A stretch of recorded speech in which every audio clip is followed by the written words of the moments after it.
214장 1절만 하나 더 하고요. 말씀 듣도록 하겠습니다. 214장 우리 1절 다 같이 찬송하신 후에 성경 공독하겠습니다.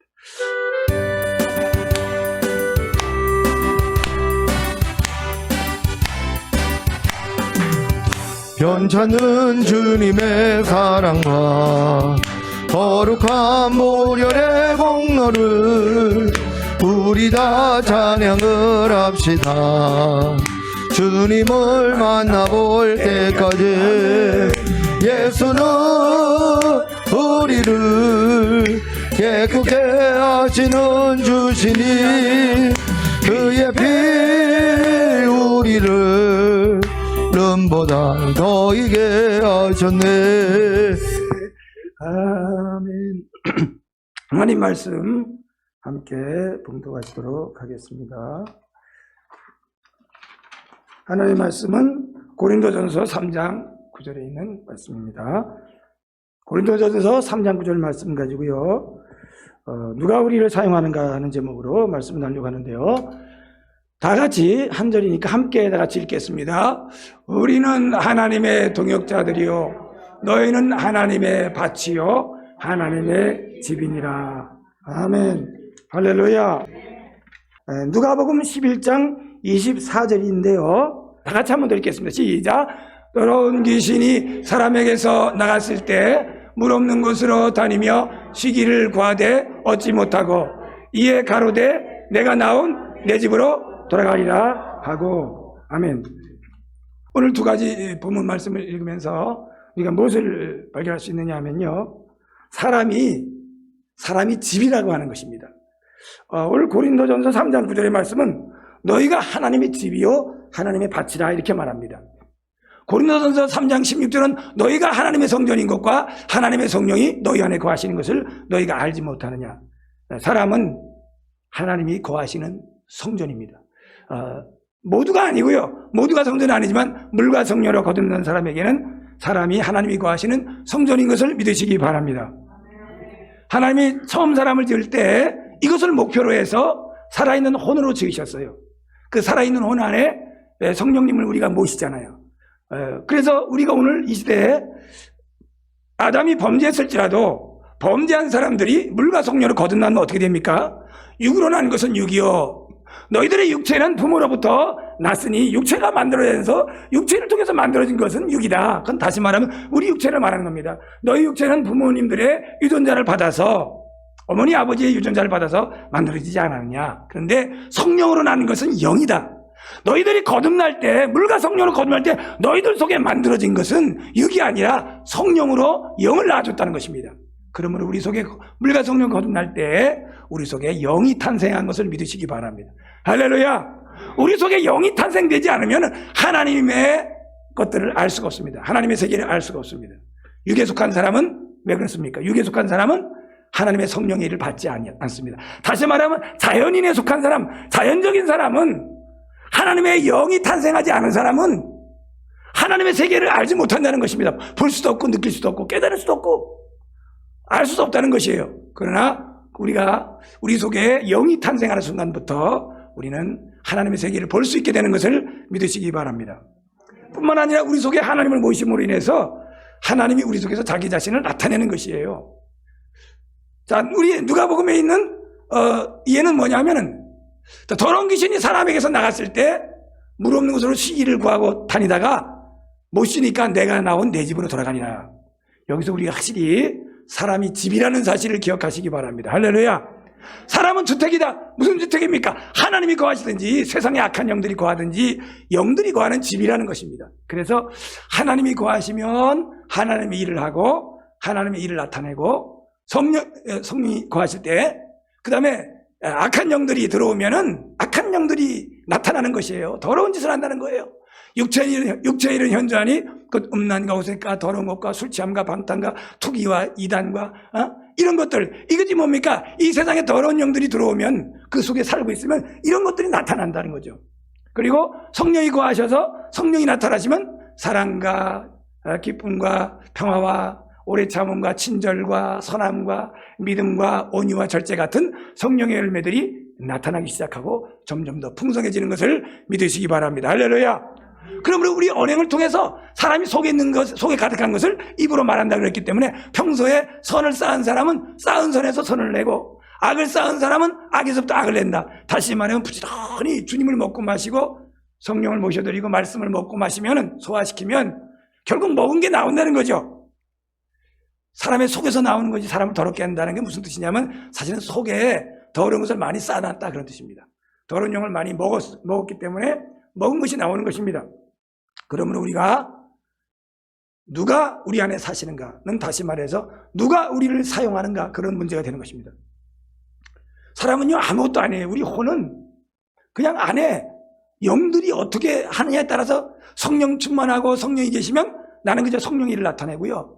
성령이 별로 안 계시거나 성령은 잠잠하시고 뒷전에 계시고 세상의 육이 강성해지면 그냥 육신의 일을 나타내고 육적인 일, 세상적인 일, 세상 살아가는 일, 우상숭배, 혈기내고 짜증내고 근심하고 염려하고 이런 일을 하고 살 수밖에 없는 거죠. 그래서 우리는 힘이 없어요. 사람은 아무 힘이 없어요. 그냥 인형극 하는 것 같아요. 인형극에 등장하는 무대를 생각해 보세요, 여러분. 어린이 주일학교에 최고 인기 많은 게 뭐예요? 인형극이잖아요, 그죠? 인형극 무대에 인형들이 나와서 춤도 추고 뭐 대사도 하고 그러는데요. 위에서 이렇게 실을 가지고 다 조종을 합니다. 영들의 세계에 조종을 받는 거예요. 인간에게 자유의지가 있다고요? 맞습니다. 인간에게 자유의지가 있어요. 근데 그 인간의 자유의지는요 적극적으로 하나님의 선을 택하고 그것을 행할 수 있는 능력은 제로입니다. 반드시 성령께서 역사하시고 은혜를 주시고 힘을 주셔야지만 하나님의 선한 일을 할 수 있다는 사실을 믿으시기 바랍니다. 할렐루야. 마치 인간이 자유의지로 무엇을 선택해서 행하는 것 같지만 악한 영이 지배하는 사람은 항상 악한 것을 선택합니다. 성경에는 너무나 그런 예가 많습니다. 사단이 가룟 유다에게 예수님을 팔 생각을 넣었더니 이상한 짓을 합니다. 예수님을 팔아먹으려고 합니다. 왜 그런 생각을 했습니까? 그게 가룟 유다의 자유의지입니까? 맞습니다. 그게 자유의지예요. 그가 결정한 일입니다. 근데 사실은 배후에서 사단이 그런 생각을 넣어줬습니다. 사람은 아무것도 아니에요. 베드로는 말합니다. 주님을 바라보고 말씀하죠. 사람들이 나를 누구라고 하느냐? 주는 그리스도시여 살아계신 하나님의 아들입니다. 오, 바요나 복이 있다. 시몬아, 내가 복이 있도다. 그런데 뒤에 하는 말이 중요합니다. 이것을 너에게 알게 하신 이는 하나님께서 너에게 알게 해주셔서 네가 그렇게 고백할 수 있다. 이렇게 말씀하셨습니다. 하나님께서 알게 해주시지 않으면 결코 베드로의 지혜를 가지고는 그의 의지를 가지고는 주는 그리스도시여 살아계신 하나님의 아들이라고 말할 수 없다는 사실을 믿으시기 바랍니다. 그래서 바요나 시몬아 내가 복이 있도다. 얼마나 칭찬받았습니까? 그 베드로 얼마 후에 예수님을 3번 부인합니다. 저주하면서 3번 예수님을 부인합니다. 왜 그렇게 됐습니까? 시험에 들지 않게 깨어있어 기도하라 그랬는데 예수님 말씀하셨어요. 사탄이 너를 밀가부를 드시려고 까부르려고 너를 청구했다. 근데 내가 망가지지 않도록 내가 너를 위해서 기도했으니 회개하고 돌이키는 후에 내 형제들을 굳게 하라. 이렇게 베드로에게 말씀한 것을 믿으시기 바랍니다. 여러분 베드로가 뭐 벌 수 있습니까? 베드로 사도가 힘이 없어요. 그래서 하나님께서 계시해 주시고 알려주시니까 주는 그리스도라고 고백하고 칭찬을 받았다가 조금 후에 얼마 지난 후에 예수님 배반하고 또 예수님 절대 예수님은 십자가에 달리면 안 됩니다. 그건 주님이 성령께서 계시해 준 게 아니에요. 아버지께서 알게 해주신 게 아닙니다. 순전히 베드로의 인간적인 생각입니다. 사탄아 내 뒤로 물러서라. 너는 나를 넘어지게 하는 자라. 이렇게 책망을 받습니다. 여러분 베드로가 하나님이 그를 사용하시면 하나님이 그를 붙드시면 선한 일을 말하고 행동하고 사단이 그를 잡으면 엉뚱한 짓을 하고 악한 짓을 하는 것입니다. 여러분 사도도 그런데 위대한 사도들도 그렇게 되면 아니 사도들은 연단은 아직 안 끝났으니까 그럴 수도 있죠. 그때는 성령을 안 받았으니까요. 그런데 연단을 다 받고 사도들이 사도의 직분을 감당할 때도요 여전히 베드로의 실수가 보입니다. 베드로 사도님의 천국에 계신 베드로 사도님께서 섭섭해 않으실 줄 믿습니다. 여러분 베드로 사도님께서 사역을 하실 때 이방인과 식사하다가 바울이 오니까 바울이 그것을 책망했는데 예루살렘에서 온 유대인이 오니까 그걸 두려워해서 식사 자리에서 물러가고 외식하다가 사도 바울에게 책망을 받았습니다. 왜 사도 베드로께서 이와 같은 일을 겪으셨을까요? 그 순간은 성령님의 지배를 받지 못하고 그냥 인간적인 생각에 주변 사람을 두려워함으로 사람을 두려워함으로 실족하게 된 것입니다. 여러분 이렇게 인간은 힘이 없습니다. 누가 나를 사용하에 따라서 우리의 모습이 달라진다는 사실을 믿으시기를 바랍니다. 할렐루야. 그러므로 우리는 사람을 위대하게 여길 것은 아무것도 없습니다. 오늘 이 설교를 왜 하게 됐느냐 하면은 사실은 카페에서 동영상을 하나 보다가 그렇게 됐습니다. 동영상을 보니까 거기에 루터의 두 얼굴이라는 그런 동영상이 목사님께서 올려주신 게 있었어요. 그걸 보고 제가 참 감동을 받았는데 그동안에 믿어왔고 알았던 진리가 더욱 확실해지는구나, 그것을 느꼈습니다. 저는 마르틴 루터에 대해서 그렇게 세밀하게 알지 못했었는데 새삼스럽게 그 분야를 더 생각하고 연구해 보는 계기가 되었습니다. 여러분, 우리 모두는 다 이 개신교가 마르틴 루터의 종교개혁을 통해서 출발되었다는 사실을 알고 있습니다. 정말 마르틴 루터는 위대한 사도입니다. 위대하게 쓰임받은 사람입니다. 여러분, 하나님께서 그 16세기에 마르틴 루터보다 더 크게 쓰신 사람이 없어요. 그 세기에. 한 세기에 가장 크게 쓰임받은 사람 마르틴 루터입니다. 오늘 사실 마르틴 루터를 얘기를 좀 더 많이 하려고 생각했었습니다. 여러분, 마르틴 루터는 우리가 생각할 때 너무나 위대한 일을 했지만 우리가 그 부분은 많이 알려져 있지만 제가 카페에서 그것을 보고 마르틴 루터의 어두운 면이 또 있었구나. 그것은 뭐냐면 마르틴 루터가 종교개혁을 하고 난 후에 반유대주의자로서 유대인을 굉장히 압박하고 저주하고 그들이 죽음을 당하도록 내몰고 그렇게 험악한 말로 유대인을 저주하고 유대인들과 그들의 거짓말이라는 책자를 써가지고 그런 유대인을 폄하하고 그 다음에 그들을 박해하고 죽이게 하고 살인하라고 하고 그들의 집을 불살하라고 하고 이런 악한 말을, 온갖 흉악한 말을 다 쏟아서 유대인을 저주한 그런 말들이 적힌 책자를 발간했습니다. 그게 마르틴 루터가 종교개혁이 끝난 다음에 나중에 일어난 일이에요. 근데 우리는 그걸 잘 모르잖아요. 근데 그 책자, 유대인들과 그들의 거짓말이라는 그 책자가 나중에 히틀러에게 악용되는 결과를 낳았습니다. 히틀러는 이제 유대인을 살해할 때, 홀로코스트를 집행할 때, 그는 자기를 합리화시킬 때, 그리고 독일 백성들에게 자기를 따르게 만들려고 할 때 어떤 것을 이용했냐면 마르틴 루터, 우리의 위대한 스승인 마르틴 루터 박사가 유대인을 모두 죽이라고 했다. 그들의 집을 불사르고 돌 하나에 돌 위도 남지 않게 그렇게 불사르고, 불사르다가 남은 것이 있다면 흙으로 덮어라. 그들을 길거리에 함부로 다니지 못하게 하라.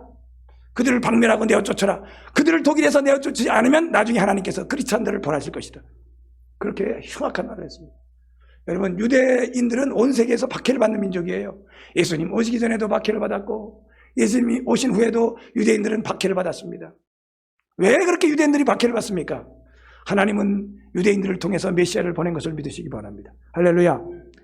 예수님 오시기 전에는 사탄이 그렇게 유대민족을 말살하려고 애를 썼습니다. 왜 그렇습니까? 유대민족을 통해서 여자의 후손은 내 머리를 상하게 할 것이요, 그 여자의 후손이 유대민족의 혈통을 통해서 올 것을 알았기 때문에 유대민족의 씨를 말리려고 여러 번 시도했습니다. 사단은 출애굽기에 보면 모세가 태어나려고 할 때 유대 남자들은 전부 애굽 하수에 집어 던지라고 명령했습니다. 예수님이 태어날 때 3살 아래로 모든 아이들을 헤롯 대왕이 죽이게 했습니다. 여러분, 하만이라고 하는 사람은 에스더서에 보면 유대민족을 아주 씨를 말리려고 그렇게 계획을 했다가 에스더의 죽으면 죽으리라 3일간의 기도 후에 모르드게와 합작된 그런 영적인 작전으로 인해서 하나님이 그 종들을 사용하셔서 오히려 하만과 그 가정을 멸망시켰던 것을 우리가 성경에서 볼 수가 있습니다. 이렇게 왜 예수님이 오시기 전에 유대민족은 그렇게 핍박을 받았습니까? 메시아의 혈통을 끊으려고 하는 원수마귀의 회방이었죠. 예수님이 오신 후에는 어떻습니까? 예수님 오신 후에도 유대인은 세계 각처에 흩어져서 이 나라, 이 민족 굴러다니면서 핍박과 박해를 받으며 살았습니다. 그 대표적인 증거가 뭡니까? 게토라는 겁니다. 게토가 뭡니까? 게토가 뭐냐면 유대인의 격리 수용하는 공간을 게토라고 합니다. 유럽에는 폴란드에도 있었고요. 유럽에는 게토라고 하는 지역이 있는데 그것은 뭐냐면 유대인들만 따로 모아 살게 하는 그런 지역입니다. 유대인은 더러운 종족이기 때문에 따로 수용해서 저들과 상관하지 말자. 누가 그 아이디어를 냈고 누가 그 일을 최초로 시작했습니까? 로만 가톨릭 교회에서 교황이 그렇게 직서를 해서 종교회의를 통해서 결정해서 종교회의를 통해서 게토라는 구역을 만들기 시작했고, 또 우리가 영화에도 피아니스트라는 영화가 있습니다. 신들러 리스트라는 영화도 있는데 거기 보면은 게토라는 그 구역을 만들어가서 그들이 바깥에 나오지 못하게 하지 않습니까? 그리고 나중에는 그 개토에서 열차로 다 그들을 실어서 아우슈비츠 수용소에 가서 가스로 그들을 죽이는 만행을 저지르는 것을 우리가 볼 수 있습니다. 이렇게 유대인들은 전 세계에 흩어져서 사방에서 박해를 당합니다. 왜 그렇습니까? 유대인의 용도는 아직도 있습니다. 우리는 유대인들 하나님이 버렸다고 생각하지만 그렇지 않죠. 왜 그렇습니까? 유대인이 하나님을 믿지 않고 그들의 믿음과 신앙이 이탈된 것은 사실은 이방인의 충만한 수를 구원하기 위한 하나님의 섭리인 것을 믿으시기 바랍니다. 할렐루야. 그래서 이방인의 충만한 수가 차면은 마지막 때 한일에 유대인을 위한 70일의 가운데 마지막 한일회가 남아 있습니다. 그것은 69일회가 지난 후에 이방인의 2000년 동안의 교회 시대가 있고 마지막 한일회가 시작될 텐데 그것은 7년 대환란의 기간입니다. 그 7년 대환란 기간 동안에 유대인들이 회개하고 예수님께 돌아오고 또 예수님이 이 땅에 재림하실 때 그때 많은 사람들이 회개하고 통곡하며 그를 찌른 사람들도 그를 볼 것이요 유대민족이 그 앞에 회개하고 예수님을 영접할 것을 믿으시기 바랍니다. 그러므로 여러분, 예수님은 예수님의 초림과도 관계있고 유대민족은 예수님의 초림과 재림과 관계있는 민족이기 때문에 여전히 시달림과 핍박을 받고 있습니다. 그러므로 우리는 유대인을 박해하는 것에 동참해서는 안 됩니다. 우리가 유대인이었었다면 어떻게 성경을 받았습니까? 아브라함과 이삭과 야곱과 수많은 거룩한 선지자들과 그 다음에 사도들이 없었으면 어떻게 우리가 그들의 신앙을 물려받을 수가 있겠습니까? 성경을 통해서. 우리가 어떻게 예수 그리스도를 알 수가 있었겠습니까? 그러므로 유대의 민족은 우리가 정말로 고맙게 여겨야 되는 민족이고 그들을 위해서 축복하고 기도해야 될 줄 믿으시기 바랍니다. 아브라함을 축복하는 사람은 복을 받고 아브라함을 저주하는 사람은 저주를 받는다 그랬어요. 아브라함의 후손, 경건한 아브라함의 후손인 이스라엘 자손들을 축복하면 그 축복하는 사람들이 복을 받지 않겠습니까, 여러분? 할렐루야. 지금도 유대인들은 예수님을 믿지 않지만 믿는 사람들도 많이 생긴답니다, 요즘에. 예수님이 막 직접 나타나서 전도하신대요. 그들이 통로교회에서 기도할 때 예수님이 옆에 오셔서 전도하고 막 그러신답니다. 그렇게 기적을 베푸신다 그래요. 유대인들이 제일 싫어하는 세 사람이 있습니다. 역사 가운데 유대 사람들이 제일 싫어하는 사람. 첫째는 교황을 싫어한답니다. 두 번째는 마르틴 루터를 싫어한답니다. 교황은 유대인을 가톨릭 교회를 대표하는 수장으로서 수없이 유대인들 핍박하고 죽였잖아요. 그래서 가톨릭을 싫어하죠. 유대인들이 특별히 대표되는 교황을 싫어합니다. 두 번째는 마르틴 루터가 그렇게 잘못된 책을 써가지고 수많은 유대인을 죽이는, 히틀러가 말하기를 루터는 위대하다 이렇게 선서하면서 루터가 우리에게 유대인을 죽이라고 했다. 그렇게 루터를 인용했습니다. 그래서 그 마르틴 루터를 유대인들이 정말 싫어합니다. 세 번째는 누구겠어요? 세 번째 싫어하는 인물은 예수님입니다. 왜냐하면 신약시대 이래로 수많은 가톨릭과 이 기독교인들이 예수 그리스도의 이름으로 유대인을 죽였습니다. 너무너무 유대인들은 쓸모없는 민족, 예수님을 십자가에 못 박은 민족. 왜 유대인이 예수님을 십자가에 못 박았습니까? 내가 예수님을 십자가에 못 박았죠.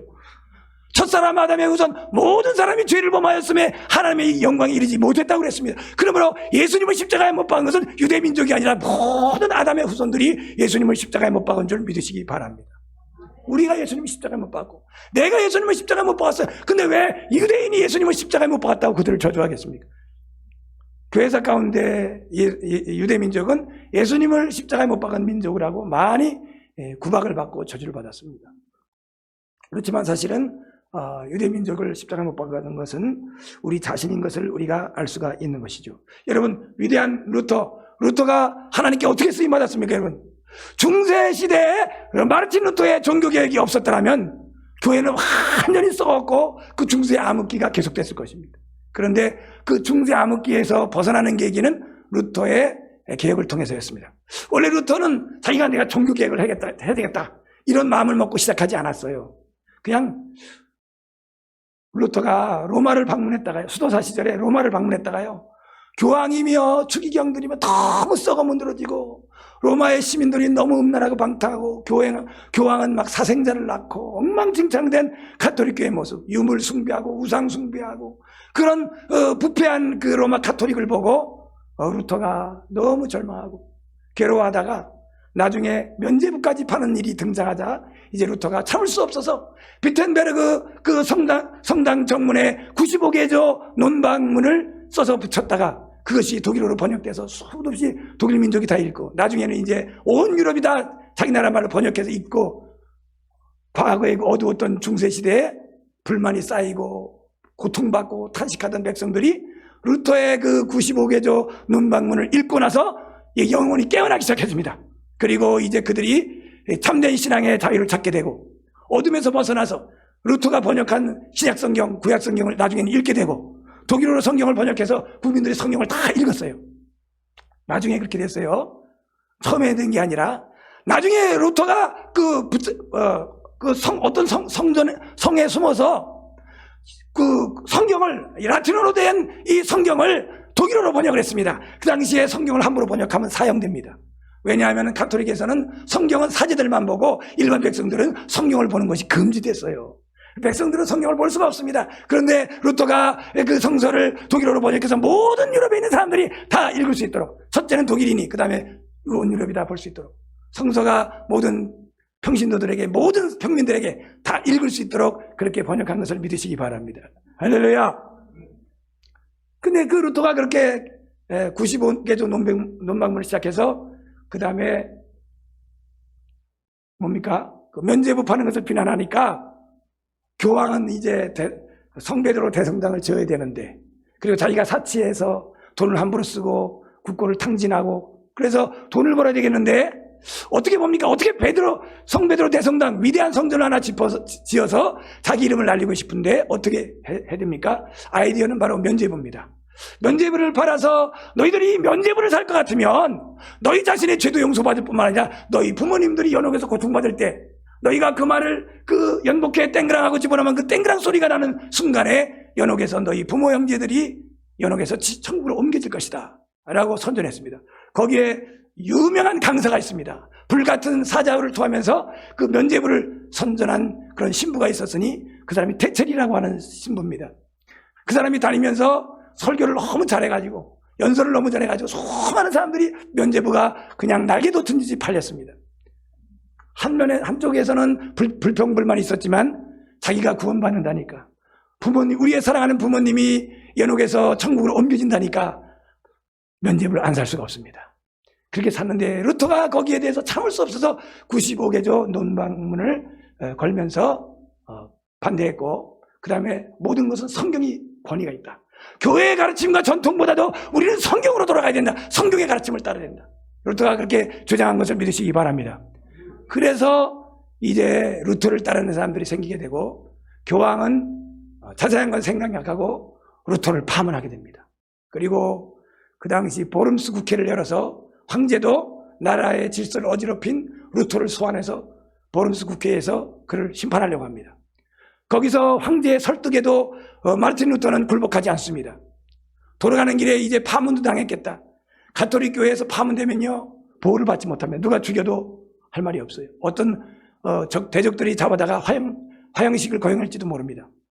보름스 국회에서 나올 때 내가 너에게 비텐베르크로 돌아갈 동안에는 안전을 지켜주겠다, 그 보장해주겠다, 그렇게 약속은 받았지만 돌아오는 길은 매우 위험했을 것입니다. 그런데 돌아오는 길에 말을 탄 한 무리들이 들이닥쳐서 루터를 생포합니다.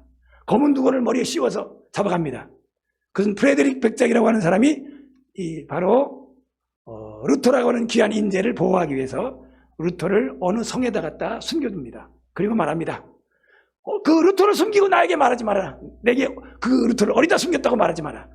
내가 그를 모른다고 말할 때 양심에 가책이 없어야 되니까. 그래서 루터는 프레데릭 백작이 숨겨준 그 성에서 피신하면서 거기서 공부도 하고 성경을 번역했습니다. 나중에 루터가 나와서 이제 영웅이 됐을 때 온 유럽이 그를 따를 때 교황을 따르고 추종하는 세력보다 루터를 따르는 세력들이 더 커져서 그때는 함부로 루터를 건드릴 수가 없게 되었습니다. 그게 유명한 이제 종교 개혁의 이제 과정인데요. 중요한 것은 다 생략했고요. 자, 그런 루터가 이제 생각하기를 이 유대인 민족들도 회심을 시켜야 되겠네. 이들은 회심을 안 해요. 그래서 한 20년 동안 유대인들에게 잘해주면 이들도 회심할 것이다 하고 기다렸습니다. 그리고 20년이 기다려도 유대인들이 회개하는 모습을 보이지 않자 마르틴 루터는 분노가 끌어올렸고 그때부터 본격적으로 유대인을 저주하기 시작했습니다. 그래서 그는 반유대주의자로서 유대인을 저적하는 악한 저작물을 남겼던 것입니다. 그 제자들이 너무나 그게 흉악해서 그 루터의 저작물이 너무 흉악해서 일반에 공개하기가 정말 꺼려지는, 그래서 그것을 감췄습니다. 그렇지만 결국은 그것이 다 공개가 됐고, 개신교에서는 그것이 금기사항입니다. 루터의 허물을 들춰내는 것은 금기사항이지만 그런 영화도 나왔고, 저는 그렇게 생각합니다. 그런 이미 인식을 가진 사람들이 있어요. 루터도 사람이고 인간이고 우상화시켜서는 안 된다. 그의 좋은 면만 말하지 말고 그의 어두운 면조차도 공개해서 우리는 교훈으로 삼아야 된다고 하는 그런 견해가 있습니다. 저는 거기에 전적으로 동의합니다. 여러분, 누가 우리를 사용합니까? 하나님께서 루터를 사용해서 종교개혁의 그런 도구로서 주의종으로 사용하는 것을 믿으시기 바랍니다. 그렇지만 여러분, 루터가 위대해서 그런 일을 한 것이 아닙니다. 하나님이 그를 사용하신 거예요. 그래서 우리는 흔히 루터의 위대함을 말하지만 하나님께서 종교개혁을 주도했다고는 그렇게 인정은 하겠지만 잘 말하지 않습니다. 하나님께 영광 돌리지 않습니다. 하나님 감사합니다. 우리에게 종교개혁해서 개신교가 다시 나올 수 있도록 우리에게 압제를 풀어주신 하나님 감사합니다. 그렇게 감사하는 사람은 별로 없고요. 위대한 루터가 종교개혁을 해서 이렇게 개신교가 출발했다. 개신교의 출발은 루터로부터라고 영광을 루터에게 돌립니다. 그것은 바로 잘못됐다는 사실을 믿으시기 바랍니다. 할렐루야. 저 여러분이 사실 우리가 이 대한민국에 무슨 부흥사들이 수도 없이 은혜를 끼치고 병자를 고치고 그랬어도 목사님 그러면 안 돼요. 사실은 다 하나님께서 하시는 것이에요. 주님이 그걸 안 쓰고 버리면 끝이에요. 하나님이 사울을 세웠다가 사울을 안 쓰고 폐하심에 사울은 끝이 났습니다. 그리고 하나님이 다윗을 세운 것을 믿으시기 바랍니다. 할렐루야. 그러면 우리는 하나님께서 모든 배후에서 일하신다는 것을 봐야 됩니다. 사람을 보지 말고 우리는 배후에 하나님을 봐야 되고 배후에 사탄을 드러내야 됩니다. 많은 악한 일이 일어날 때 우리는 사람을 미워합니다. 나를 손해준 사람, 나에게 악을 행한 사람을 볼 때 우리는 그 사람을 미워합니다. 그러나 우리는 사람을 보지 말고 그 배후의 역사한 사탄을 드러내야 됩니다. 그래서 사탄에게 저주하고 그를 대적해야 됩니다. 그를 향해서 영적인 싸움을 싸워야 될 줄 믿으시기 바랍니다. 할렐루야. 예수 그리스도의 이름으로 우리가 사람을 대적해서는 안 됩니다. 우리가 사탄에게 속는 것은, 사탄은 자기가 이를 벌려놓고 살짝 뒤에 숨어서 그 모든 것을 사람이 뒤집어 쓰게 만듭니다. 사람이 미움을 당하게 만들고 사람이 정죄를 당하게 만들고 사람이 망가지게 만듭니다. 그러나 우리는 배후에 있는 사단을 들춰내야 됩니다. 내가 그랬잖아. 그 사람이 그런 게 아니라 내가 그렇게 했잖아. 내가 그 일을 꾸몄잖아. 이 사탄아 예수 그리스도로 물러갈지어다. 우리는 사탄을 드러내야 될 줄 믿습니다. 우리는 하나님께서 하셨다고 배후에서 역사하신 하나님을 찬송해야 되고 배후에서 역사한 사탄을 드러내야 됩니다. 1년 12달 가도 교회에서 설교할 때 마귀의 정체를 폭로하지 않는 설교는 가치가 없습니다. 우리 교회에서 복음을 증거할 때 하나님의 영광을 드러내고 하나님께 대해서 전해야 되고 그 다음에 사탄을 드러내야 됩니다. 사탄이 어떤 짓을 했는지, 그가 어떤 흉악한 일을 꾸몄는지, 그가 얼마나 성도들을 괴롭히고 시험했는지, 그로부터 어떤 악한 일이 발생했는지 그걸 드러내고 폭로하고 그것을 예수 이름으로 저주하고 공격해야 될 줄 믿으시기 바랍니다. 할렐루야. 그렇게 한다면 우리가 많은 사람들을 괴롭게 하지 않을 것입니다. 많은 사람들을 낙심하고 절망에 빠지게 만들지 않을 것입니다. 그러므로 우리는 사탄을 드러내야 되고 천국에 대해서 말해야 되고 지옥에 대해서도 말해야 됩니다. 그런데 너무나 듣기 좋은 설교는, 도덕적인 설교하고 듣기 좋은 설교하면은 우리는 사람에 대해서만 너무 많이 얘기합니다. 그러나 사람은 아무것도 아닙니다. 누가 우리를 잡아서 쓰느냐? 누가 그 사람을 주택으로 삼아서 누가 사람 속에 들어와 사시느냐? 하나님께서 마르틴 루터 속에서 역사하셨을 때 그는 종교개혁의 위대한 종으로 쓰임받았습니다. 하나님이 그를 붙드시며 죽음도 두려워하지 않았습니다. 내 주는 강한 성이요 방패와 병기 대시. 담대하게 루터는 죽음도 두려워하지 않고 황제 앞에서 그리고 교황 앞에서 수많은 대적들 앞에서 혈혈단신으로 외롭게 그 싸움을 싸워야 됐지만 그는 두려워하지 않고 그 싸움을 싸울 수 있었던 것. 혼자 있을 땐 두려워 떨었죠. 그의 아나 카타리나가 그에게 용기를 주었습니다. 그러나 혼자 힘으로 얼마나 두렵겠습니까, 여러분? 저도 제가 상상을 해보면요, 정부에서 무슨 딱지만 하나 날라와도 덜컹. 정부에서 만약에 협박 전화, 누가 전화해서 계속해서 그런 말 하면 당신 몸 조심해야 될 것입니다. 이런 전화 한 통만 받으면요, 어이쿠해서 몸살이고 조심하겠습니다. 주의하겠습니다. 그렇게 굴복할지 몰라요. 그런데 일개 온 세계를 지배하는 교황 앞에 맞서고 황제 앞에 맞서서 싸웠던 루터, 얼마나 담대합니까, 여러분? 그게 사람이 감당할 수 있는 일이겠습니까, 여러분? 하나님께서 붙들지 않으면 결코 그러한 담대함과 용기는 나올 수가 없어요. 그러면 한 시대 종교개혁을 했던 위대한 루터가 아니라 그 시대 어둠을 밝히고자 했던 하나님의 성령의 역사이고 우리 주님의 역사였던 것을 믿으시기 바랍니다. 너무 루터를 위대하게 여기지 마십시오. 루터가 말하기를 야고보서는 성경이 아니야.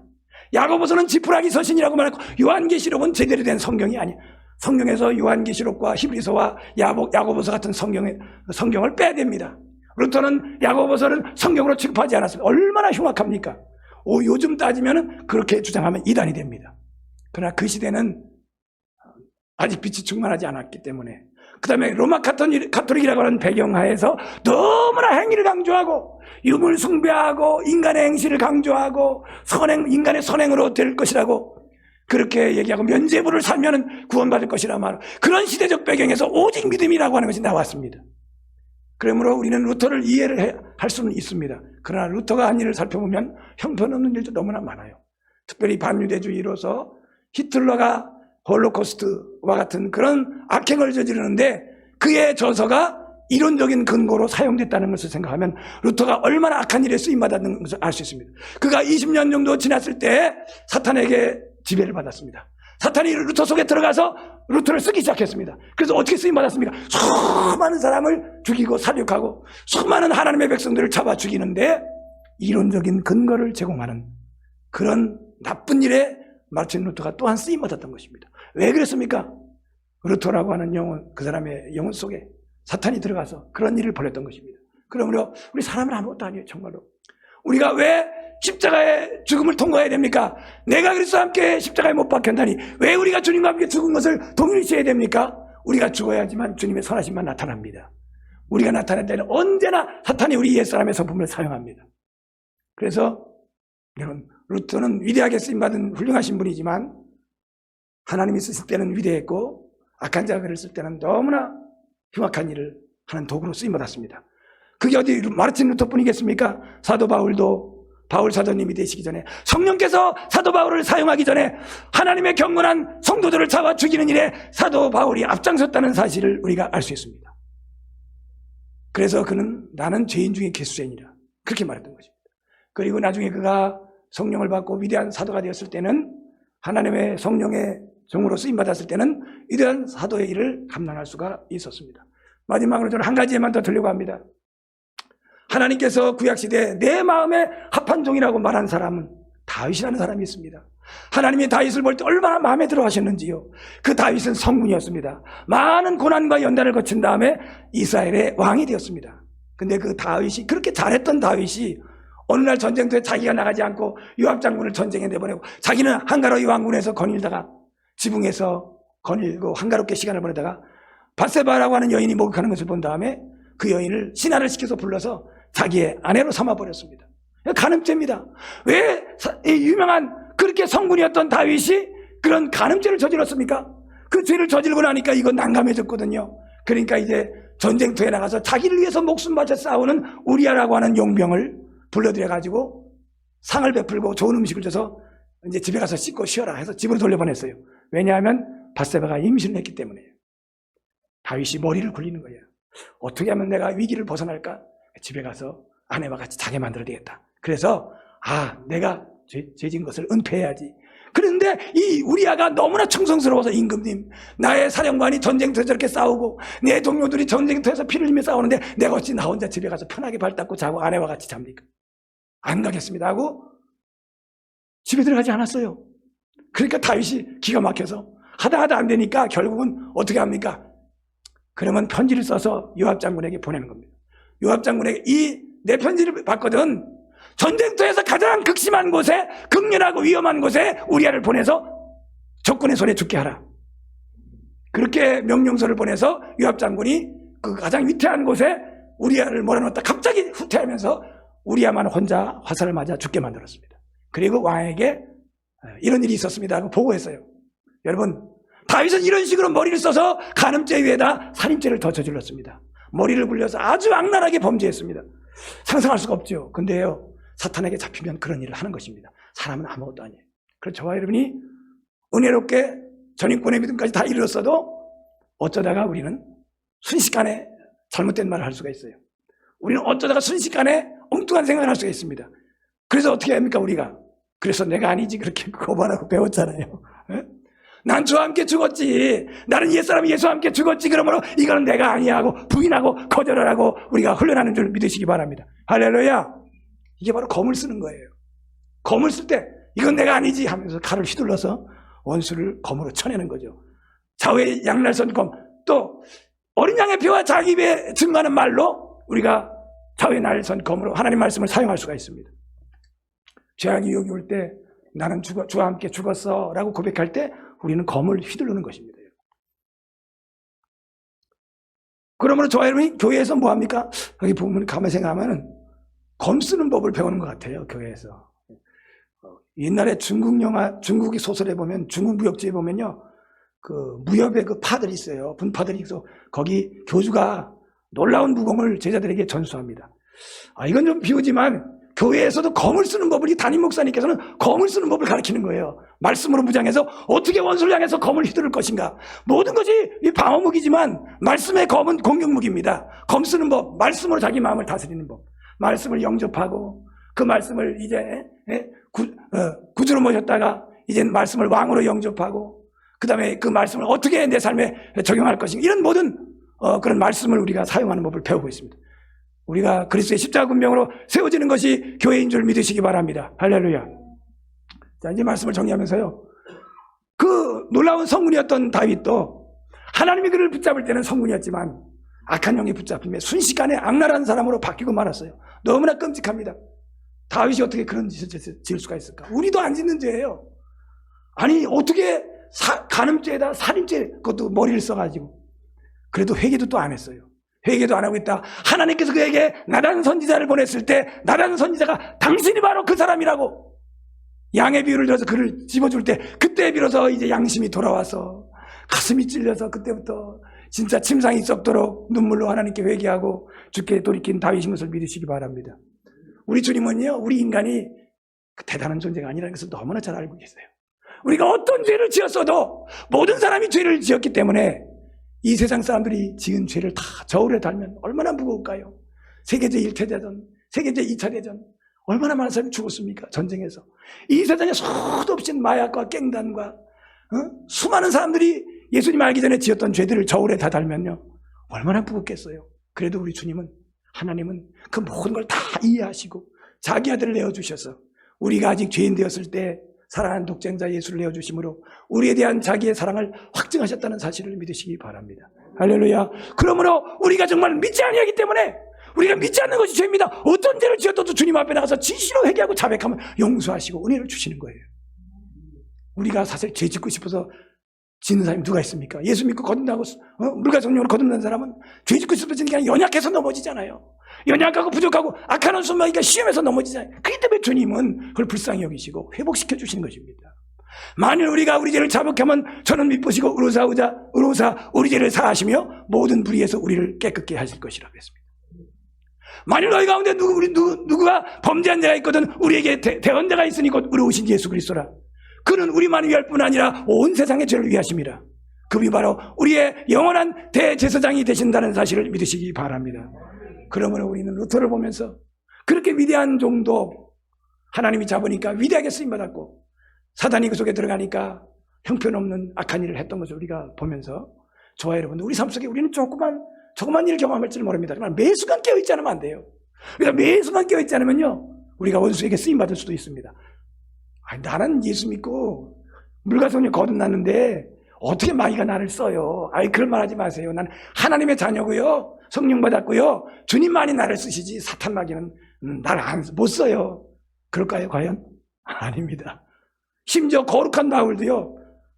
바나바 사도하고 대판 싸워서 마가를 데리고 가느니 한쪽에선 바나바는 이제 교회를 세우는 일에 마가를 데리고 동행하자.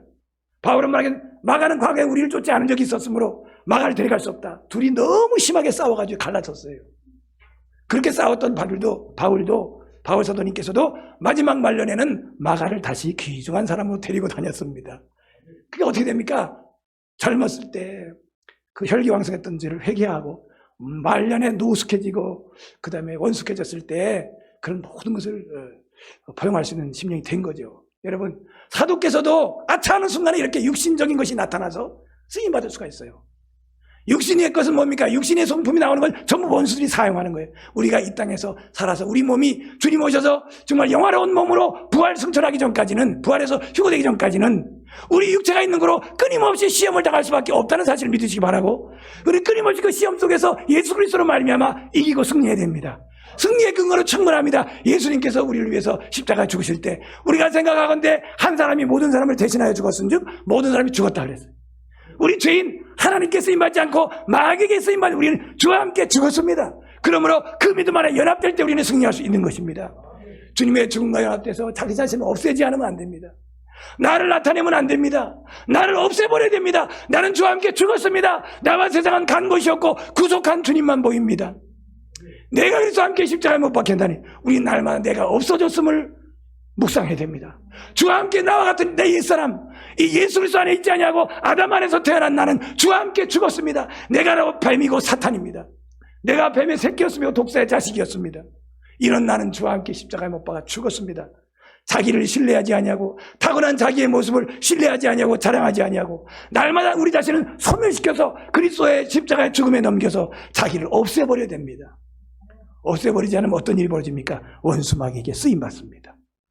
우리가 이 땅에서 그렇게 믿어도 수시로 원수마귀가 우리를 쓰는데 우리의 입을 쓰고 우리의 성품을 쓰고 우리의 행동을 사용합니다. 그럴 때마다 우리는 이건 내가 아니지라고 했잖아요. 말씀을 통해서 잘라버리고 부인하고 회개하고 철저하게 회개하고. 루터의 말이 생각납니다. 루터가 이런 얘기했어요. 면죄부를 팔아서 죄를 용서받을 게 아니라 주님께서 원하시는 회개는 평생 죽을 때까지 우리가 회개하면서 가는 것이라고 말했습니다. 루터가 그런 얘기를 했어요. 우리는 한번 회개했으니까 안 하는 것이 아니라 주님 오시는 그 날까지, 우리가 주님 앞에 가는 날까지 우리가 실수할 때마다, 우리가 넘어질 때마다, 우리가 우리 입술이 사용될 때마다, 잘못된 것이 내 속에서 나타날 때마다 즉시로 회개하고 돌이켜야 될 줄 믿으시기 바랍니다. 그렇게 되면 교만하지 않을 수 있습니다. 어떤 평론가가 말합니다. 어쩌면 루터는 교만했을 수 있다.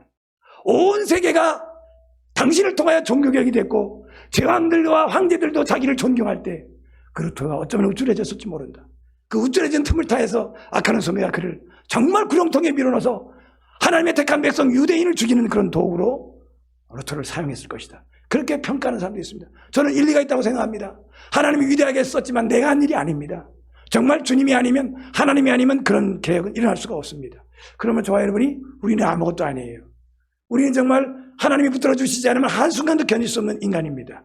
우리 힘으로 선할 수도 없고 의로울 수도 없습니다. 저와 여러분이 끝까지 주님 앞에 가는 날까지 겸손해서 나는 날마다 사라지고 없어지고 주님만이 내게서 나타나시옵소서. 내게 소중하고 귀한 것은 주님의 생명밖에 없습니다. 내게 잘난 것은 아무것도 없습니다 하고 날마다 자기는 제로로 되어서 사라지고 십자가에 연합되어서 자기는 사라지고 부활 생명에 연합돼서 주님의 생명으로만 살아가지게 되는 저와 여러분이 되시기를 예수 이름으로 축복합니다. 기도하겠습니다. 우리 들으신 말씀 생각하면서 하나님, 누가 우리를 사용하는가? 주여, 우리가 이 땅에 사는 동안에는 깨어 있어야 됩니다. 주님만이 나를 사용해 주시고 주님께만 쓰임받게 하소서. 내가 다른 도구가 되지 않고 선한 도구로만 주님께 사용되게 해달라고 주의 이름 한번 부르고 동선을 기도하겠습니다.